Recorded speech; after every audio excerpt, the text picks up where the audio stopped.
Okay, it looked to me like you were having some very interesting discoveries inside there. So commentary, what did you find out about other people's timelines when you tried them on for yourself? Some were easier.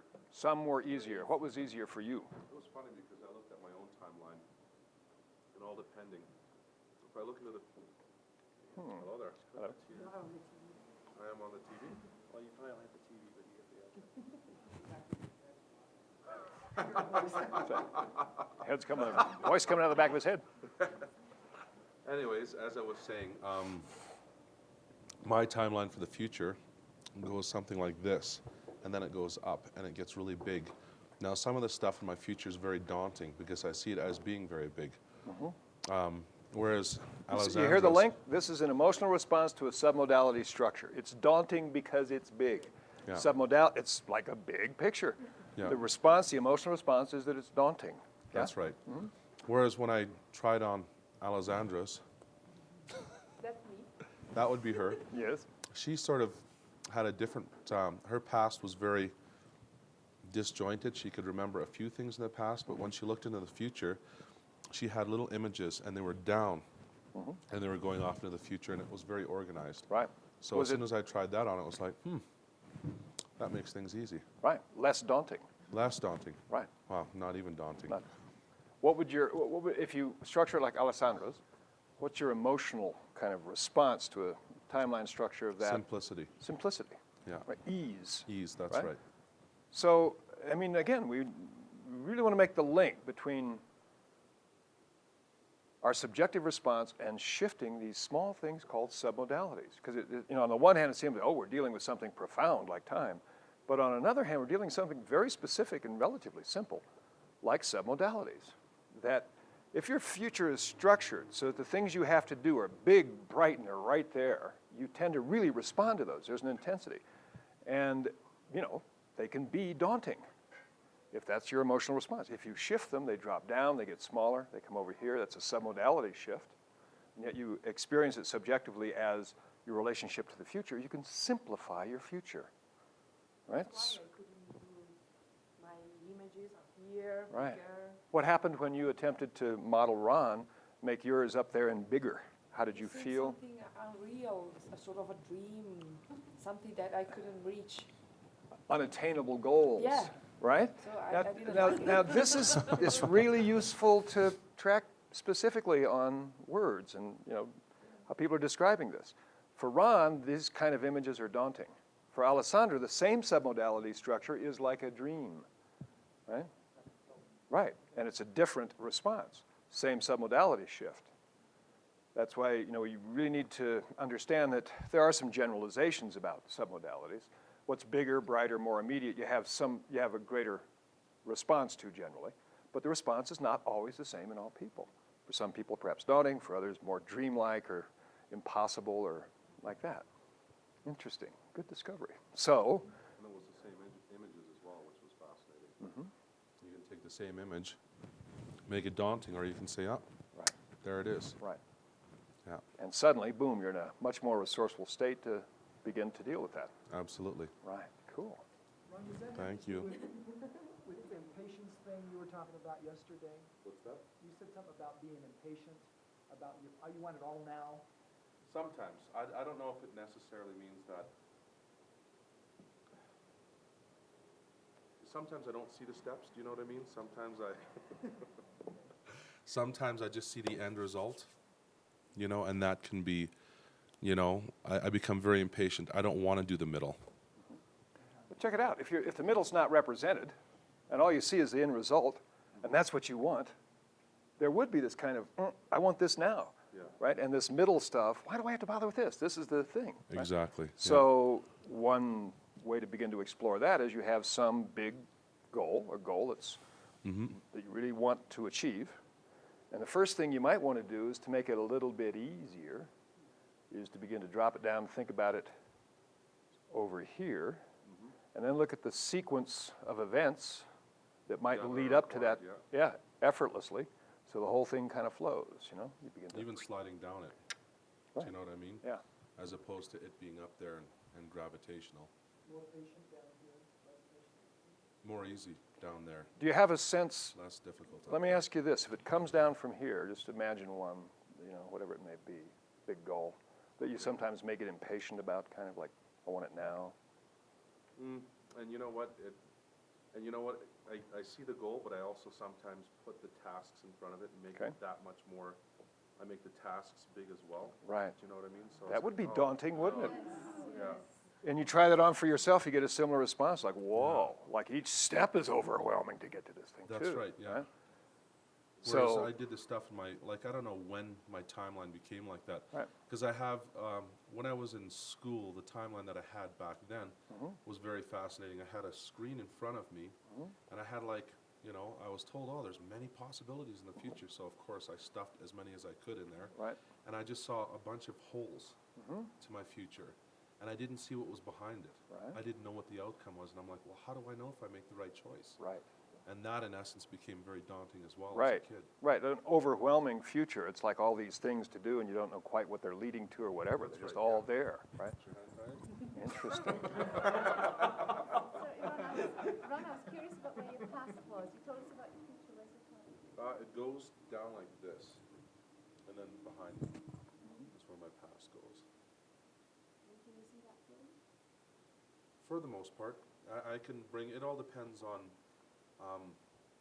how profound or how, moving that experience was. Like I can think of some of the stuff that I did as kids that me and my brother did as kids that weren't necessarily funny then, but I can laugh at it now. You know what I mean? And it's like very clear as to what happened. All right, I so know you what hear, the end result is. you hear the submodality word. How do you suppose he's coding these impactful past experiences? One word we know.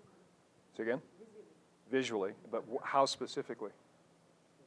Clear, right, clear. So you kind of, he has a subjective sense of his past and he kind of checks it out back there and every once in a while there's a very clear image. Like, oh, that was really an event. Yeah. Very clear, right? So he uses the submodality of clarity to code important past experiences or ones that were impactful to him in some way That's right. that are really worth remembering. Yeah. Yeah? How about, do you have a sense of past experiences that you don't really, you would prefer not to think about a lot? I mean, is there any sense of that?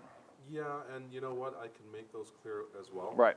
But just when normally, what are they kind of like? Normally. They're normally, you know what? I think my state of mind has a lot to do with what I remember as well. Yeah. Like if I say, for example, start doing something similar that wasn't very rewarding in the past, Right. boom, I instantly get an image of Sure. it. Yeah. Yeah. Well, and you think about the driver of the emotional state. We're talking about this. This is like a little wheel that spins through time.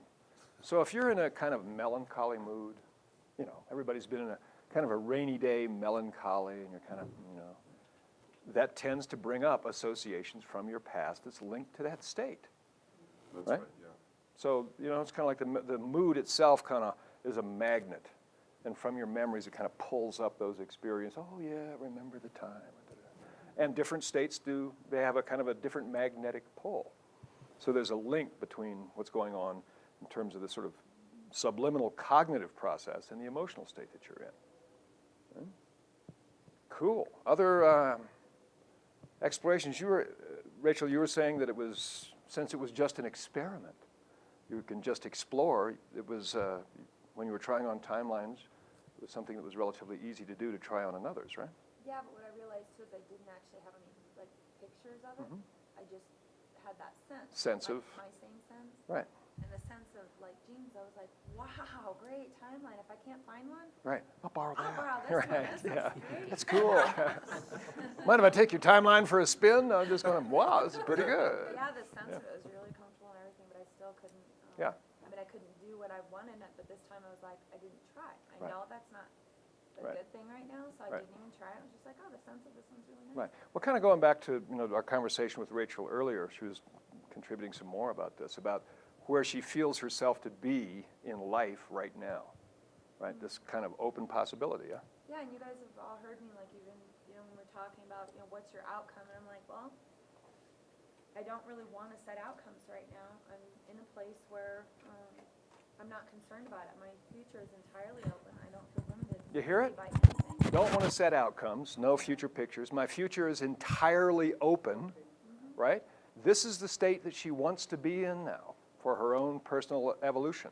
So it would make sense that if, arbitrarily she goes, okay, I'm going to structure my future and see it, there's an aspect to her saying, no, it's wide open. They don't go in there. We're going to bounce them around. And the interesting thing too is as like in group, whenever somebody was like, well, and I said like personal growth. I'm like, that's about where Right. that's what I want to work on. Right. That's about it. And Yeah. it was kind of like, okay, well, let's get more specific than that. And I instantly went, ugh! It was just Right. like, no, Right. I don't want Right. to. And I mean, Right. that, like thinking of it in hindsight at the time, it was like, no, I really don't want to. No, that Right. doesn't feel comfortable. Right. But when I really tried it on, I was like, it felt like somewhat like yesterday. It was like, really like, no, that's a really, really, really bad idea for me right now. Right. And you have to trust these aspects of self, right? There's a wisdom to the unconscious, to the processes that we all go through, that if we become sensitive to those, then our experiences suddenly make a lot of sense. Rather than, am I going nuts? It's Yeah. like, no, this is exactly where I need and want to be right now. Right? So it's this thing also of respecting the other's model of the world. Well, and it also, like Henrik said something about, he's like, wow, that's what I'm going for. He's like, I really want to let go of time more. And I Right. was like, Right. oh, right. This isn't, and it's like the more I heard, the more I calmed down. Yeah, I laid in bed forever thinking, no, it just is a lot more comfortable. It just, yesterday, it was just the shock of Sure. it all really got me. Yeah. Yeah, well, I mean, really, a lot of work with NLP, not only for us in a training, but when you're working with clients, working with individuals in the real world, for them, it's the same kind of thing. They're exploring things they have never even known existed, right? And so there's this, wow, or sometimes this, whatever the response is. So be aware of that. I'd just like to share what happened to me was trying on Jim's timeline. Sorry. One moment, please. Yeah, let me have some slack in the wire, and we'll just do this little thing. I'll be the MC. Voila. This guy can stay like that. I think what happened to me just now was like Well, I know what happened to me. It was a huge revelation. And because I think I showed you before that my timeline in the past was over there, and so I could see it to some extent. And over there I could see it to some extent because I'd moved it. And I tried on the through time timeline of going straight across before, and it didn't really feel right. And I think I told you about trying to install the planner. Simplest of simplest things is to do what Jim does, which is have the past over there. Uh-huh. And as soon as I did that, I got a huge emotional response of how the heck did I never think of doing that Right. before? No, I could have had a V8. Yeah, stupid. Yeah, wow, hey. And it's just so comfortable and so resourceful, Right. and I've gone through. Yeah, it's magic. Right. It is magic. On the one hand, this is so simple. You've got a past that, for whatever reason, is structured behind you. It's not that you can't access those experiences, but there's sort of a degree of the intent of consciousness. It's not an effort, but there's some motive force where you have to kind of, do something to retrieve memories or to review the past, yeah? And a very simple thing, you take your timeline and you have the subjective experience of bringing it around here, where suddenly in your peripheral vision or right there, wow, it's all right there. It's like recovering all of that with no effort. So all of those past experiences, resources that you used to have to hunt for and kind of dig through, the files to find, right, hard work, right, are suddenly right here. And the more familiar you get to that, the more available it is to you. Right? So, I mean, again, on the surface of it, you're doing this. You're doing, oh, but the subjective response to that can be very profound. Cool. Yes. Gene. So I had a unique experience when I tried on Gene's timeline, and it's a reverse of mine. And he has, in his future, he has a little uplift in his timeline. Mm-hmm. And when I tried it on, it was kind of neat because in my timeline, the future is sort of, the near future is kind of on the clearer side, but it's the future seems to be kind of opaque or not too clear. Right, submodalities again, opaque, not too clear. And when I tried on jeans, there didn't. It's a little difficult to describe. It's not a certain clearness, but a certain sense in my mind of sort of relief. Of there's a positive sort of approach there. Right. There's a lot more to the future. Right. Right. You can see more. A Yeah. relief. It's like, Yeah. hey, it goes on. Yeah. Rather than exactly. it kind of gets opaque, and I'm not too sure about that. Right. Right. It's Yeah. like, whoa, there it is. Yeah. The other thing too is that in my timeline, I often reflect on the past to determine what's going to be happening. And how do you do that? When you reflect on the past. Well, how do you mean? How do I do that? Well, I mean, demonstrate to me what the structure of your past timeline for you is like. Is it behind you? Is it over here? Oh no, it's off to my here. Okay. And the future for you? The future Gesture. for me is Ooh, interesting. Wow. So the past is out over here, right? The future, it kind of goes back over there, all right? So the reversal, genes was first flip the direction. The future came out and up here, right? yes. And the past came out kind of over here. Right. Right, okay. So the past took on less importance than the future. Does it make sense? Because in his previous timeline, the past was most in his awareness, in a sense. The future was kind of difficult to get to. When he made the shift, the past took on less significance. The future was more in your awareness. Right. Right. Yeah. And then what I want to also mention is that having done previous timeline work, I'm ready to move my timeline as I might say as necessary. Right. And I think I'll be kind of moving into Gene's timeline a little bit more frequently. Great. Let me ask you this. How did it feel to have a sense of your future over here and a sense of your past over here? That feel okay? Yeah, it almost felt, I might say, more natural. Remember It yesterday? felt like I'm sorry. No, go ahead. It felt like I was releasing control or attempting to control. Right. And this one just sort of, it feels kind of Yeah, a little bit more. Don't have to, just feels right. right. Now, you remember yesterday when I was observing eye accessing cues here, and your original structure of timeline was not congruent with eye accessing cues. His original one had his past coming over here, which in standard eye accessing cues or general eye accessing cues is visual construct, right? But he had his past over here, which should be, to be congruent, visual remembered, which should be on the left. That you can usefully often shift timelines in this way to make them congruent with eye accessing cues. If a person tends to be reversed in terms of accessing cues, then it would be the reverse for the timeline too. Visual remembered, visual construct, past, future, feels more congruent. Right? So that's one that's really worth exploring. Cool. Right on. If the person right with his left hand, what about the future on the It top? doesn't really seem to, in NLP we've looked at that a great deal, and there doesn't seem to be any consistent link between handedness and eye accessing. Eye accessing seems to be independent of left and right handedness. Right? Okay. So you need to track it via the eye accessing cues. Okay? Okay, I'll tell you what, let's do this. Any other real immediate comments before we take a quick break? We'll come back to this. All right? We're going to take a break, then we're going to come back and explore ways to change timelines and reasons to change timelines.